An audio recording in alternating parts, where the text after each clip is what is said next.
Jake Morrison stood at the huge window of Haven's rest space station and watched the stars. His hand shook a little as he held his coffee cup. Tomorrow he would marry an alien princess. The thought still seemed crazy to him. He was just a regular guy from Earth. 28 years old, brown hair, average height. Nothing special about him at all. He worked as a diplomat for the human colonies, but he was not important.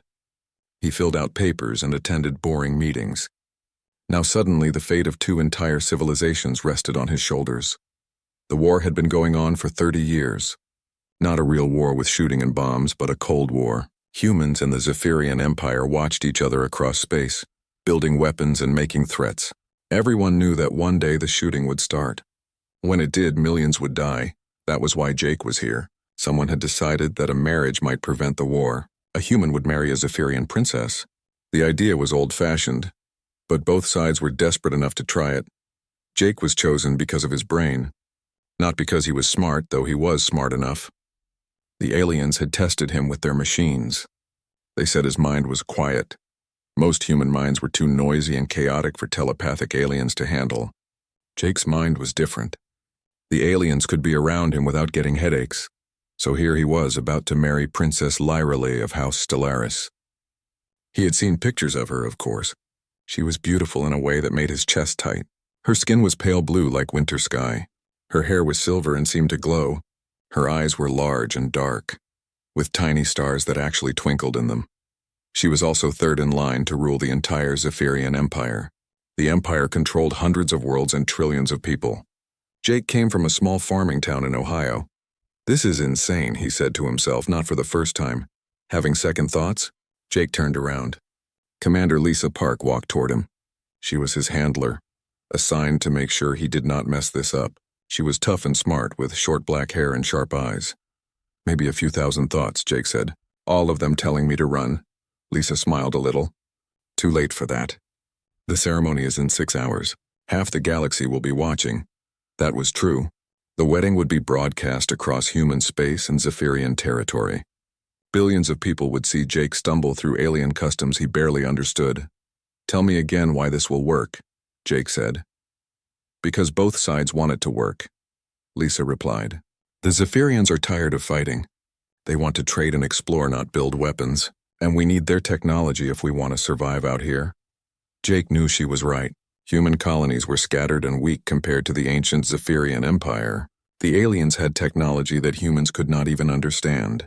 They could travel between stars in days instead of months. They could read minds and share thoughts. They lived for hundreds of years and had wisdom that came from ruling the galaxy for thousands of years. What if she hates me? Jake asked. She probably will, Lisa said honestly, at least at first. From what we know about Zephyrian culture, she sees this as a duty, a sacrifice for her people. She does not expect to like her human husband. That made Jake feel worse, not better. The next few hours passed in a blur. Jake put on his dress uniform, which had been specially made for the occasion. It was dark blue with gold trim, designed to look formal but not too military. He did not want to remind anyone that humans and Zephyrians had been preparing to fight each other. The ceremony would take place in the main hall of Haven's Rest. The space station was neutral territory, built by both humans and aliens working together. It was one of the few places where both species felt comfortable.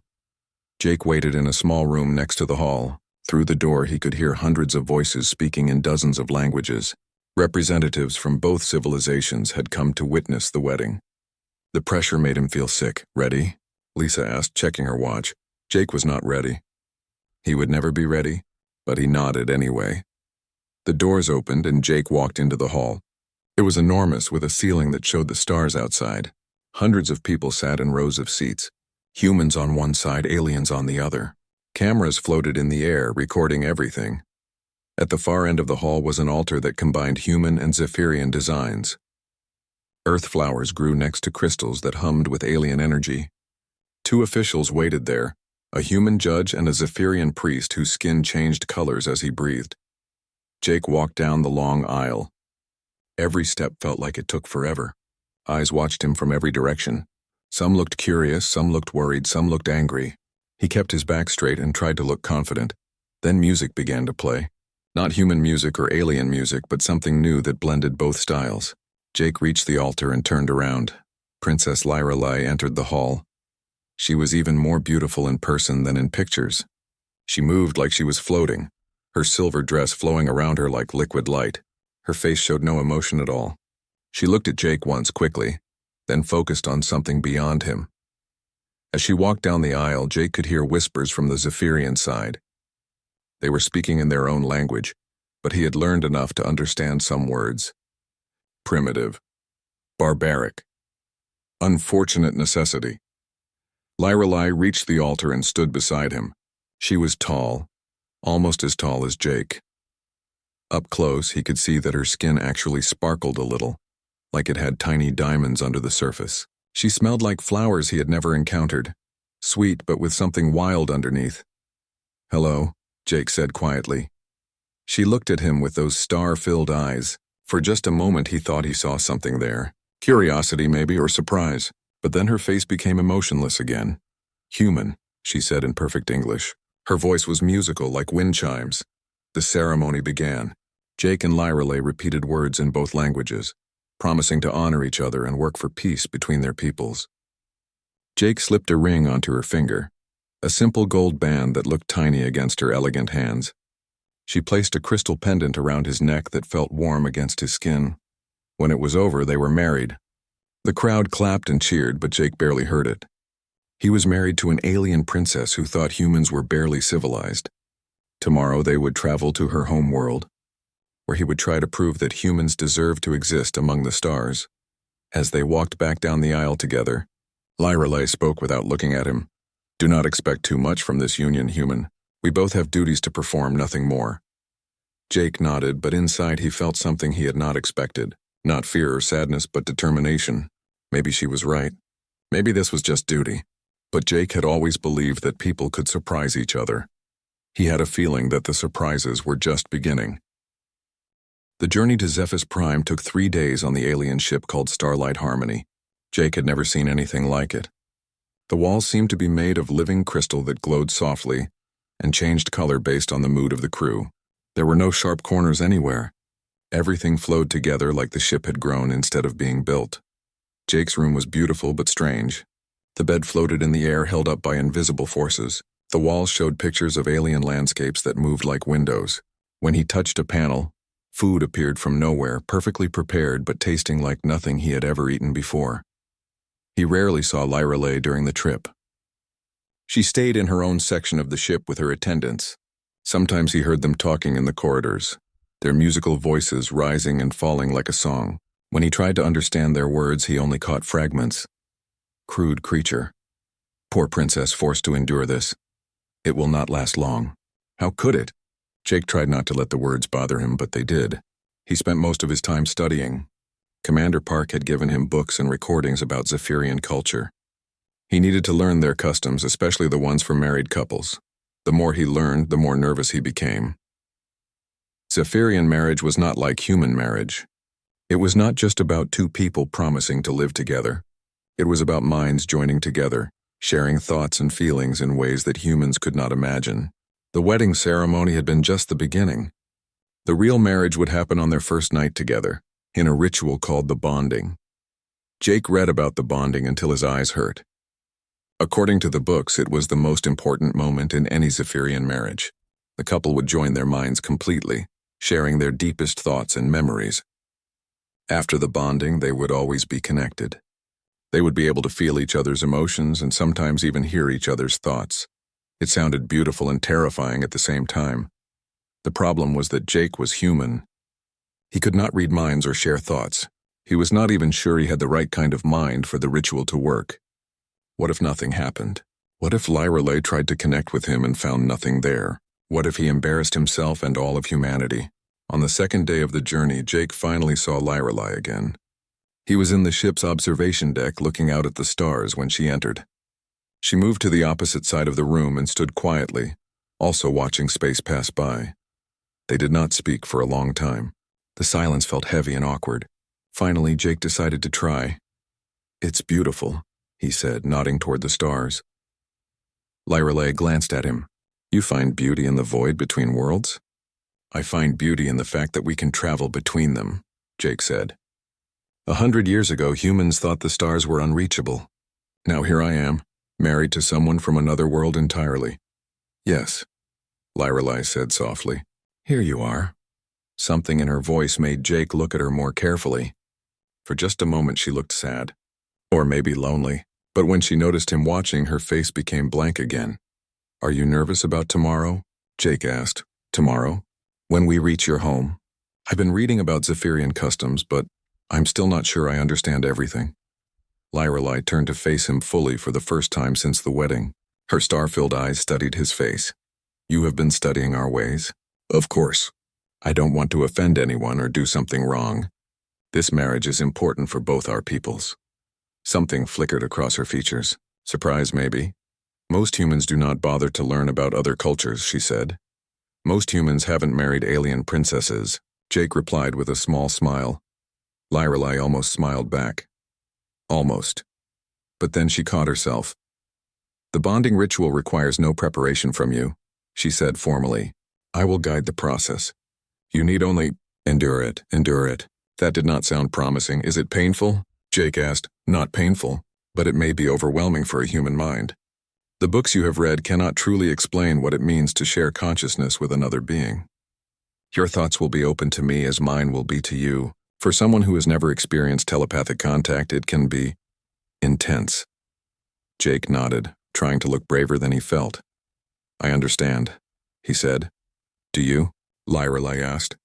When I look into your mind tomorrow night, I will see everything. Your fears, your desires, your memories, your dreams. There will be no secrets between us. And I will see, she paused, see what? I will see the chaos that lives in human thoughts. The disorder and confusion that makes your species so difficult for telepaths to understand. The way she said it made Jake feel small, like his mind was something broken or inferior. Maybe it won't be as bad as you think, he said. Lyrelei looked at him with something that might have been pity. I have touched human minds before, during diplomatic meetings. They are loud and tangled like storms made of emotion and random ideas. The bonding will require me to enter deeply into such a mind and remain there for hours. It will not be pleasant for either of us. Jake felt his face get hot. Maybe my mind is different. The test said I was quiet. Quiet for a human, Lyrelei corrected, which means very little. She left the observation deck after that, and Jake did not see her again for the rest of the journey. On the third day, they reached Zephys Prime. Jake watched from his window as the planet grew larger. It was beautiful beyond words, blue and green and silver with 3 moons that danced around it in perfect harmony. Cities sparkled on the surface like jewels, connected by streams of light that must have been transportation systems. The ship landed at a spaceport that looked like a garden. Trees and flowers grew everywhere, but they were not like earth plants. These trees had leaves that sang in the wind. The flowers glowed with their own light and changed colors as people walked past them. A crowd waited for them. Hundreds of Zephyrians dressed in flowing robes and jewelry that seemed to be made of captured starlight. As Jake and Lyrelei stepped off the ship, the crowd bowed deeply. Welcome home, princess, someone called in the musical Zephyrian language. Lyrelei smiled for the first time since Jake had met her. But the smile was not for him. It was for her people, her world, her real life. Jake was just someone she had to tolerate. They traveled to the royal palace in a vehicle that floated above the ground without making any sound. Jake stared out the windows at a city that looked like it had been carved from crystal and dreams. Buildings twisted up toward the sky in impossible spirals. Gardens hung in the air between towers. People walked on bridges made of nothing but light. This is incredible, Jake said.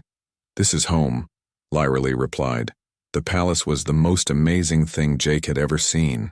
It was huge and graceful at the same time, made of white stone that seemed to glow from within. Water flowed up the sides of the building instead of down, creating fountains that defied gravity. Gardens grew on every level, filled with plants from 100 different worlds. Inside, Jake met Lyrelei's family. Her parents, the king and queen, were polite but distant. They spoke to him in careful English, asking questions about Earth and human customs. But Jake could tell they were just being diplomatic. Behind their star-filled eyes, he saw the same thing he had seen in everyone else. The belief that humans were primitive creatures barely worth their attention. Lyrelei's younger sister, Princess Celeste was more direct. "So you are the human," she said, looking Jake up and down like he was a strange animal. "You are larger than I expected. Thank you," Jake said, not sure if it was a compliment. "Do not thank me yet," Celeste said with a laugh that sounded like silver bells. "Wait until tomorrow night. Then we will see if you survive the bonding." That evening, Jake was given his own room in the palace. It was beautiful, with walls that showed moving pictures of Earth landscapes. Someone had tried to make him feel at home. But as he lay in the floating bed, staring up at the ceiling that displayed the night sky of Zephyrus Prime, all he could think about was tomorrow night. He would have to prove that humans belonged among the stars. He would have to show an alien princess that his mind was worth connecting to. He would have to succeed at a ritual that even Lyra Lai seemed to think would be unpleasant for both of them. Jake closed his eyes and tried to sleep. But his mind, his loud, chaotic, supposedly inferior human mind, would not be quiet. It kept spinning with worry and hope and determination. He had no idea that tomorrow night would change everything he thought he knew about himself, about humans, and about what it meant to connect with another thinking being. All he knew was that he had to try. For humanity, for peace, and maybe, just maybe, for the chance that an alien princess might see something in him worth loving. The next evening came too quickly. Jake spent the day meeting various Zephyrian officials and trying not to think about what would happen that night. Everyone was polite but distant. They watched him like he was an interesting but dangerous animal that might do something unpredictable. As the sun set over Zephyrus Prime, casting the sky in shades of purple and gold that did not exist on Earth, servants came to prepare Jake for the bonding ceremony. They gave him special clothes, a simple white robe that felt like it was made of moonlight. They offered him food that was supposed to help him relax, but Jake was too nervous to eat. "The princess is ready for you," one of the servants said in careful English. She was young, with pale green skin and silver markings on her forehead. "Follow me, please." Jake followed her through corridors filled with floating lights and walls that hummed with soft music. Other servants and nobles watched him pass. Some looked curious. Others looked worried, like they were watching someone walk to his execution. They stopped at a pair of doors that seemed to be made of crystal and starlight. The servant bowed and stepped aside. "Beyond these doors are the princess's private chambers," she said. "The bonding will take place there. Do not be afraid. The princess is skilled in the ritual. She will guide you through it." Jake nodded and tried to look confident. The doors opened without anyone touching them, and he stepped inside. Lyra Lai's chambers were unlike anything Jake had ever seen. The room was large and circular, with a domed ceiling that showed the real night sky above the palace. The walls were covered in crystals that pulsed gently with blue and silver light. In the center of the room was a raised platform with cushions arranged in a circle. Lyra Lai stood near the far wall, looking out a window at the gardens below. She had changed into a flowing dress that seemed to be made of liquid starlight. Her silver hair was loose around her shoulders, and in the crystal light she looked like something from a dream. "You came?" she said without turning around. "Did you think I wouldn't? I thought you might run. Many humans would, faced with what we must do tonight." She turned to face him.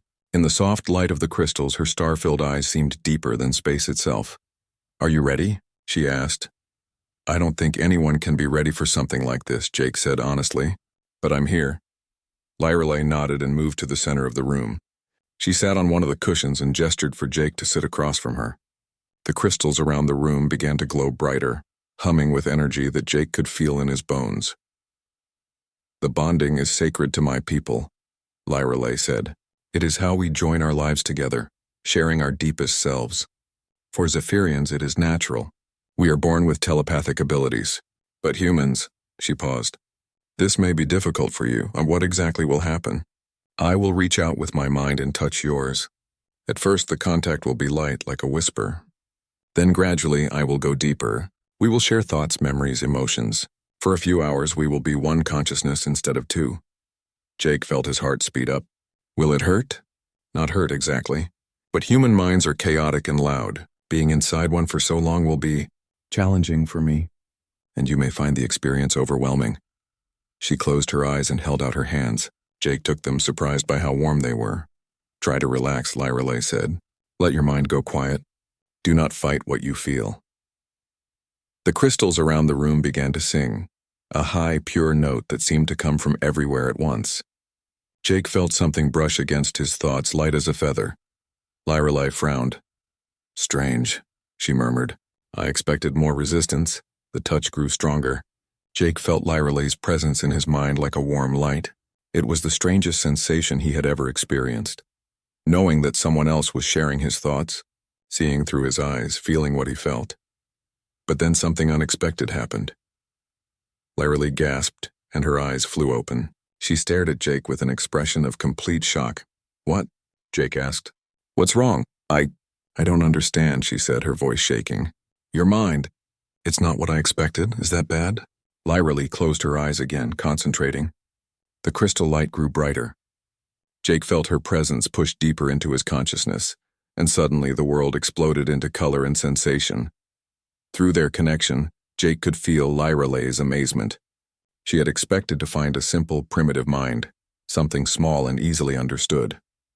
Instead, she had found an ocean. Human consciousness, Jake realized, was nothing like Zephyrian consciousness. Where Zephyrian minds were organized and logical, moving from thought to thought in orderly patterns, human minds were vast networks of connection and possibility. Every thought led to 10 others. Every memory was linked to dozens more. Every emotion sparked chains of association that spread in all directions. Lorelei was lost in the complexity of it. She had expected to guide the bonding, to control the experience. But Jake's mind was too big, too complicated, too wonderfully chaotic for her to navigate easily. This is impossible, she whispered. Through their link, Jake could feel her confusion and wonder.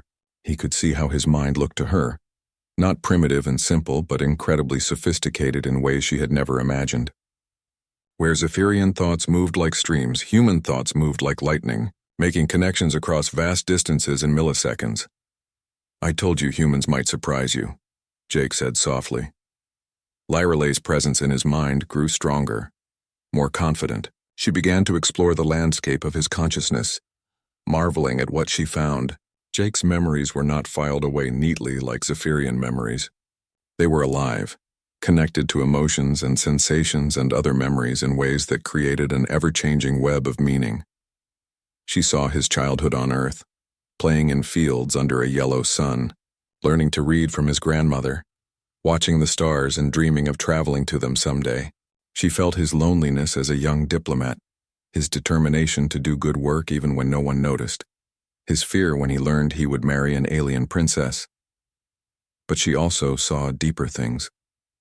She saw how Jake's mind worked when he solved problems, making leaps of logic that seemed impossible but turned out to be exactly right. She saw his creativity, his ability to imagine things that had never existed before. She saw his empathy, his capacity to understand and care about people completely different from himself. Most importantly, she saw his view of her and her people. Jake did not see Zephyrians as superior beings to be worshipped or feared. He saw them as different kinds of people with different strengths and weaknesses. He respected their achievements but did not feel inferior to them. In his mind, humans and Zephyrians were equals, just equals who had developed in different ways. The realization hit Lorelei like a lightning bolt. She had been wrong about humans, completely, utterly wrong. For hours they stayed connected. Lorelei explored every corner of Jake's consciousness, and gradually he began to explore hers. Her mind was beautiful in its own way, elegant and precise, full of ancient wisdom and deep knowledge. But it was also smaller than his, more limited. Zephyrian minds were specialized for telepathy and logic, but they had given up the wild creativity that made human consciousness so vast. When the bonding finally ended, both of them were exhausted. The crystals around the room dimmed to a soft glow.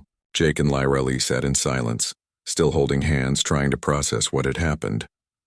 I owe you an apology, Lorelei said finally. Her voice was quiet and full of wonder. For what? For thinking your people were primitive, for believing human minds were simple and chaotic. She looked at him with new respect. Your consciousness is the most complex thing I have ever encountered. It's like a universe contained in a single mind. Jake felt a warm glow of pride, but also confusion. I don't understand. I'm just ordinary. No, Lorelei said firmly. You are extraordinary. All humans are. We have been so wrong about your species. She stood up slowly, still looking dazed. I need time to think about this, to understand what it means. What does it mean for us? Jake asked. Lorelei looked at him with those star-filled eyes, but now they held something new. Not pity or duty, but genuine interest. I don't know yet, she said honestly, but I want to find out. As Jake left her chambers and returned to his room, he felt like everything had changed. The bonding had revealed something important, not just about him, but about humanity itself. Humans were not the primitive, inferior species that everyone thought they were. They were something new and powerful and wonderful. And for the first time since arriving on Zephyrus Prime, Jake felt like he truly belonged among the stars. Jake woke up the next morning feeling different. Not physically different, but something inside him had changed. The bonding had shown him things about himself and humanity that he had never understood before. For the first time in his life, he felt truly proud to be human. He also felt confused. The night had not gone at all like he expected. Instead of enduring an unpleasant ritual, he had shared something beautiful and profound with Lorelei. But what did it mean? Where did they go from here? A servant brought him breakfast, fruits that tasted like music and bread that seemed to glow from within. As he ate, he wondered if Lorelei was having the same questions. "The princess requests your presence in the garden," the servant said as he finished eating. "She wishes to speak with you." Jake found Lorelei in a beautiful garden filled with singing flowers and trees whose leaves changed color as he watched. She stood beside a fountain that flowed upward into the air, creating patterns of water and light that danced in the morning sun. She looked different too, less formal, less distant. When she saw him approaching, she almost smiled. "How do you feel?" she asked. "Confused," Jake said honestly. "But also enlightened, I guess. Last night showed me things I never knew about myself or my people." "Yes," Lorelei said softly. "It showed me things as well. Things that change everything I thought I knew about humans." They walked together along a path lined with crystal trees. Other Zephyrians they passed bowed to Lorelei, but Jake noticed they looked at him differently now. Word of the successful bonding had spread through the palace. Some looked curious, others looked troubled. "My family is confused," Lorelei said, as if reading his thoughts. The bonding was supposed to be a simple ceremony, a political necessity. They did not expect it to reveal what it did. What exactly did it reveal? Jake asked. Lorelei stopped walking and turned to face him. "That everything we believed about humans was wrong. Your minds are not primitive or chaotic. They are sophisticated beyond our understanding. Your consciousness operates on principles that we have never encountered before." She began walking again, more slowly this time. "For thousands of years, my people have believed we were the most advanced minds in the galaxy. Our telepathy, our logic, our ability to organize knowledge, we thought these made us superior to all other species. But your mind showed me something different." "What?" "That there are kinds of intelligence we never imagined. Your thoughts move in ways that would be impossible for a Zephyrian mind. You make connections across vast distances of meaning. You create new ideas by combining concepts that should not fit together. You..." She paused, struggling for words. "You think in ways that we cannot think." Jake felt a warm glow of pride, but also concern. "Is that good or bad?" "I don't know yet," Lorelei admitted. "But it is certainly not what anyone expected." Over the next few days, Jake began to understand what she meant. Word of the unusual bonding spread beyond the palace. Scientists and scholars came to meet the human who had surprised a Zephyrian princess. They asked him questions, tested him with puzzles, and studied the way his mind worked. What they found amazed them. Human thinking was not just different from Zephyrian thinking. It was different in ways that solved problems Zephyrians had struggled with for centuries. Dr. Thalen Brightwater, an ancient scholar with skin like polished silver, spent hours talking with Jake about human creativity. "We have always valued logic and order," he explained. "Our greatest achievements come from careful analysis and systematic thinking. But you humans, you achieve things through chaos and intuition. You make leaps of understanding that bypass logic entirely." He showed Jake a mathematical problem that Zephyrian scholars had worked on for decades.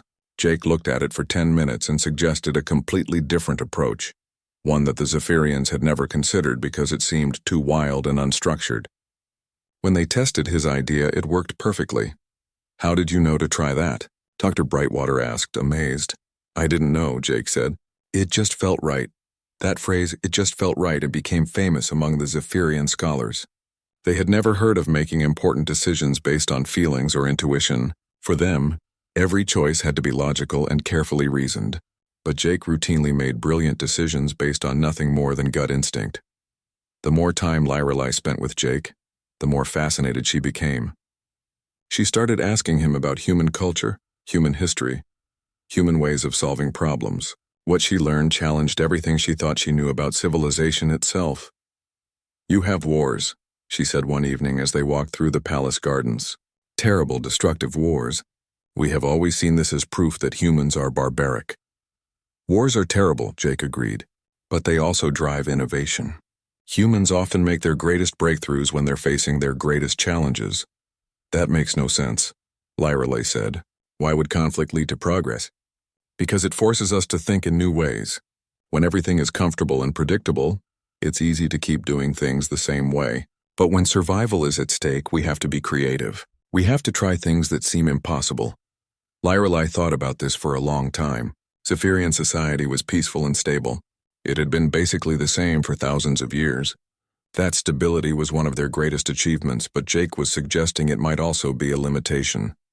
"Perhaps," she said slowly, "that is why human minds are so complex. You have had to adapt and change and grow in ways that we have not." Their conversations continued late into the night. Jake told her about human art and music and literature, creations born from emotion and imagination rather than logic and planning. Lorelei shared the deep wisdom of her people, their understanding of the universe built over millennia of careful observation and thought. What surprised them both was how well their different kinds of thinking worked together.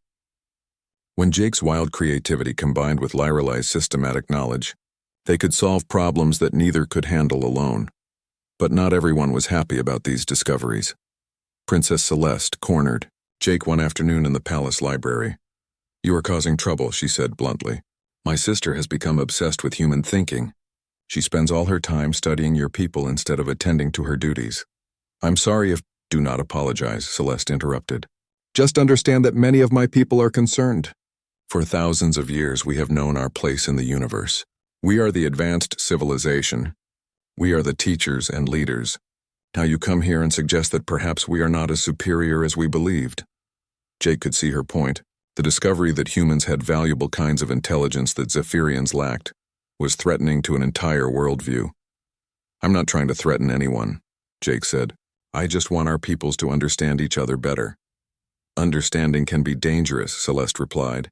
"What happens when my people realize that humans might have things to teach us? What happens to our authority, our leadership of the galaxy?"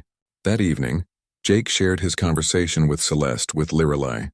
She listened thoughtfully, her star-filled eyes reflecting the garden lights. "My sister is not wrong," she said finally.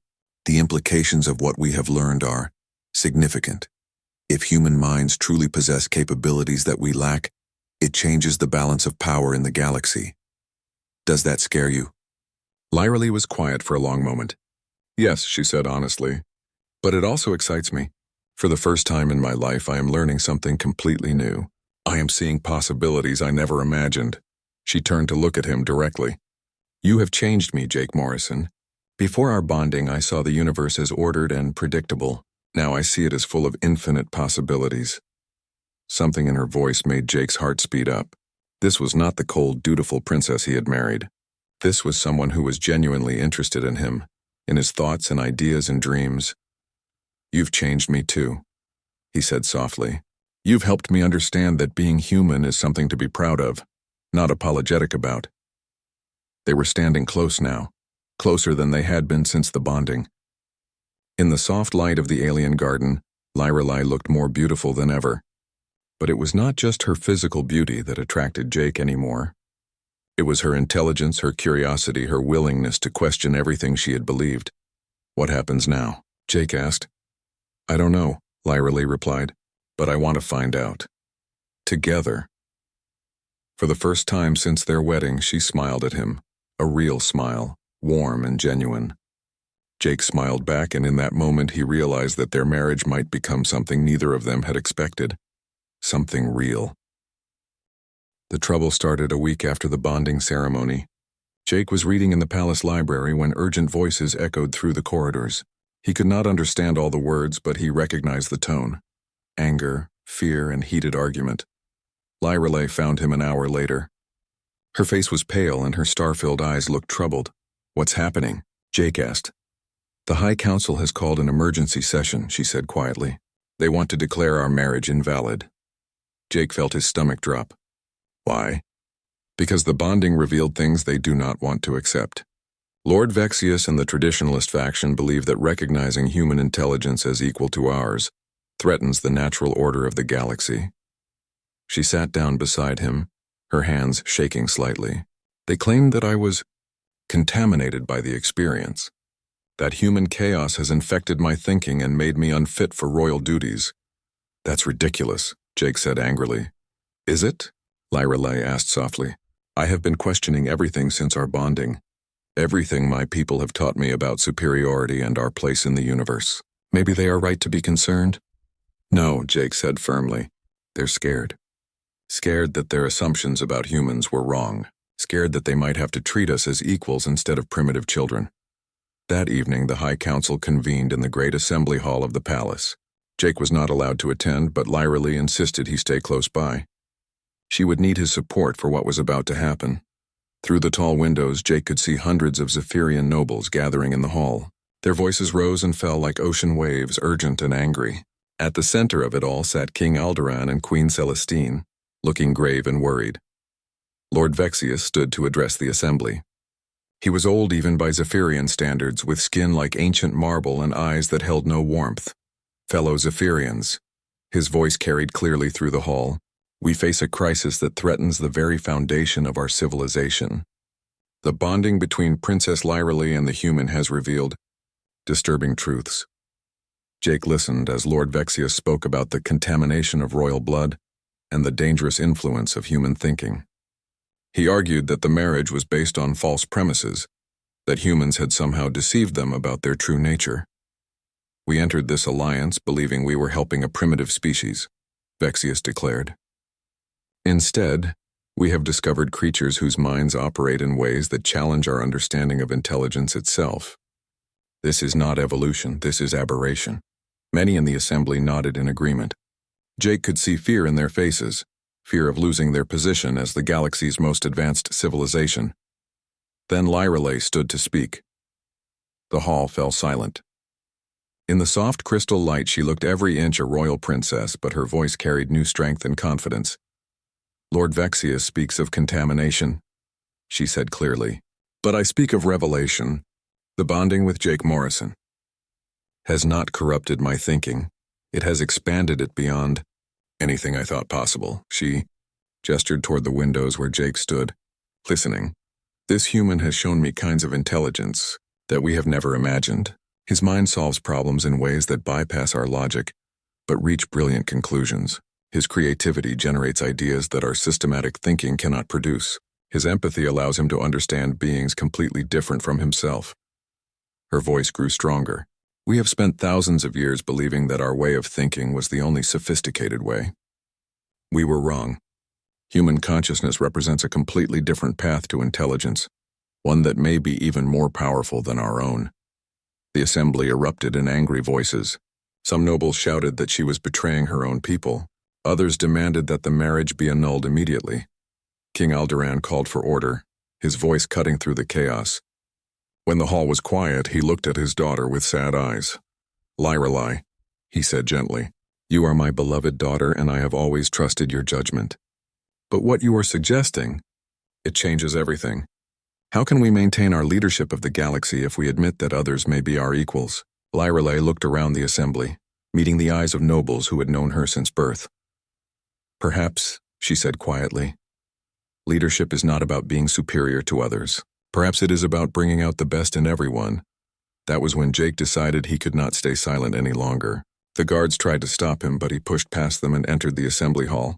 Hundreds of alien eyes turned to stare at him, the primitive human who had dared to interrupt their sacred proceedings. "Your Majesty," Jake said, bowing to the king, "I request permission to address the assembly." Lord Vexius sneered. "This creature has no right to speak in our sacred hall." "This creature," Jake said firmly, "is married to your princess. And he has something to say that might interest you. King Alderaan studied Jake for a long moment. Finally, he nodded. Speak, human. But be brief. Jake looked around the hall at hundreds of beautiful, ancient, sophisticated faces. A week ago, they had terrified him. Now he saw them clearly, not as superior beings, but as people who were afraid of change. You want to know what human intelligence can do that yours cannot, he said clearly. Let me show you. He walked to the center of the hall and pulled out a small device, a tablet computer from Earth. The Zephyrians watched with interest as images appeared in the air above it.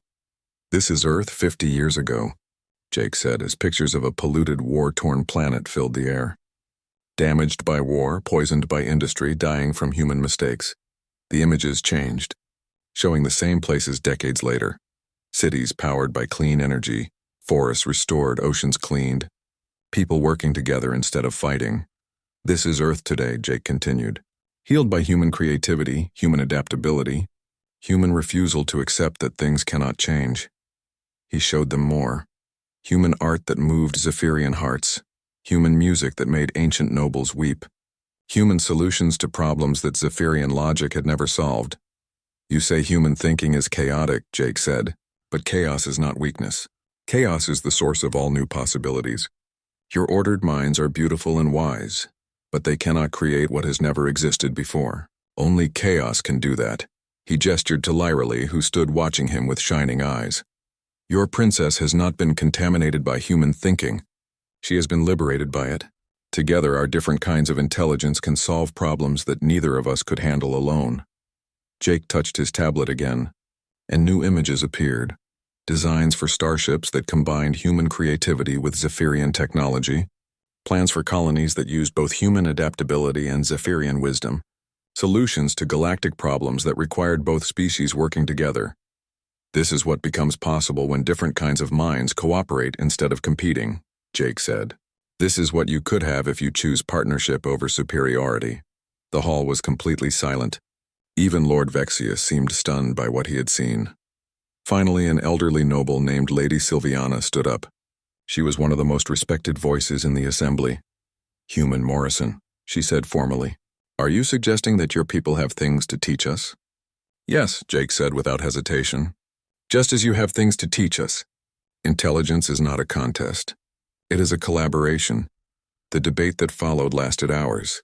Some nobles remained convinced that acknowledging human equality would undermine Zephyrian authority.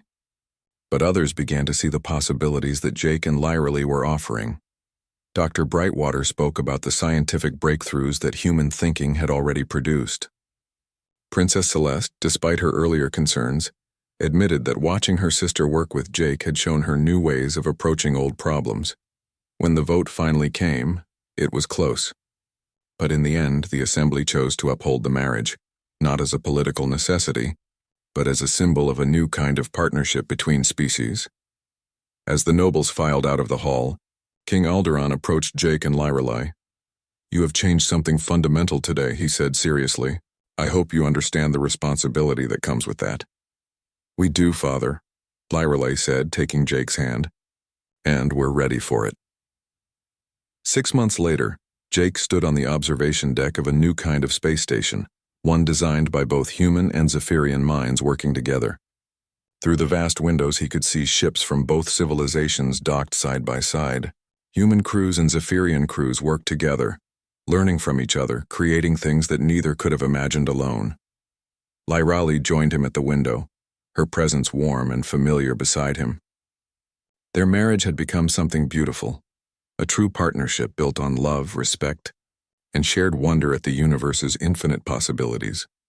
The exploration mission launches tomorrow, she said, watching as mixed crews prepared their ships for journeys to uncharted regions of space. Are you nervous? Jake asked. Excited, Lyralee replied. For the first time in centuries, we are going to discover genuinely new things. Human unpredictability combined with Zephyrian knowledge, there is no telling what we might find. Jake smiled and put his arm around his wife. Through their bond, he could feel her joy and anticipation. It matched his own. Commander Park called me yesterday, he said. She told me something interesting. What? The medical test they did on me before the wedding revealed something they did not,